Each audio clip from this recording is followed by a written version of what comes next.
Hey guys, what's going on? It's Shaft. It's time for the third and final entry in the Mobile Malarkey Mediocre Mini Marathon, and it is PinOut. This game came out about a month ago. It was late October, and I saw a trailer for it about a week or two before it was released, and I was just thinking to myself, oh my god, mediocre, doing a take on pinball?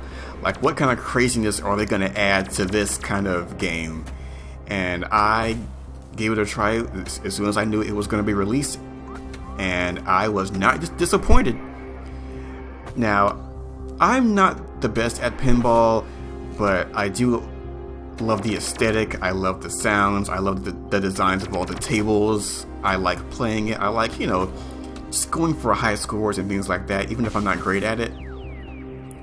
But what this game does is it takes the idea of a player trying to hit that specific bumper or go to that area or hit that ramp, and it makes that the meat and potatoes of the game.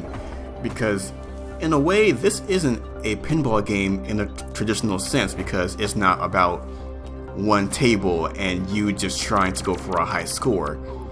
It's essentially a platforms-based survival game using a pinball table as the environment, where you have to navigate this seemingly endless series of pinball tables, and you have to do what you can to try and get enough time on the clock to keep moving forward. Now, there are different ways of getting time, where you can either hit specific ramps and get the little extra balls that give you extra time, or you can find special areas and play mini games that give you more time. Like we're about to hit one right now, Laser Razor, where you use the left and right side of the screen to move your car in the different lanes, and you get more points as you keep going. And the more points you get, the more time you get as a prize. So you definitely want to do your best at these. Don't be like me. Do better. Do good. Do great. And as you advance through each table, the music changes, the visuals change, I have the graphic settings on the lowest setting. If you put it higher up, you're going to get a lot more bloom lighting, more neon glowing effects and stuff like that. But, I didn't want to run my battery dry, so I figured I'd put it on the lowest one. But even then, it still looks great. It's still got some good lighting effects, the frame rate is nice and smooth, so hey, I'm not complaining. But for those of you who want to push your phones or your tablet to its limit, there's an option for it. Like all the other mediocre games have graphic settings too, and you would think that more games would have that by default, because you kind of have to keep in mind that not all devices are equal. Some are going to be more powerful, some are built for gaming, some are built for just being not casual, but just ordinary phones and tablets with maybe a bit of power, but not so much that it would be the main focus of the device itself. Because, this LGX power is okay, but it has a lower resolution than my Nexus 5, which I got rid of. But it's still a good phone, it's got good battery life, so that's always a good thing. And again, amazing soundtrack by Douglas Holmquist. You can get his music on his Bandcamp website. I might link to that in the description, because it's pretty good. This driving synthwave electro beats, I love it. So, just like before, it has the same system of checkpoints where, you're playing with one free quarter, so you have to work with that one life only, but if you buy the full version, you get the ability to continue from those checkpoints.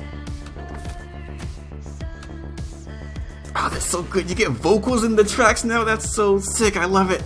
But, yeah, that's pretty much been Mediocre's MO. They want to give you the best possible experience for free, but they also want to allow you to support them if you want to with your money. and I think that's a good option. Now, this isn't my best run at the game because, you know, I think it's the quote-unquote recording curse where I'm trying to do good, but I'm trying too hard, so I'm worrying about whether or not I get a good run, and it ends up making my run worse. I haven't seen all of the power-ups yet. They're okay, like the warp drive is pretty good because it just pushes you forward. Slow motion is alright. I don't really need the ability to, you know, time my shots more precisely. I can do that well enough, I guess.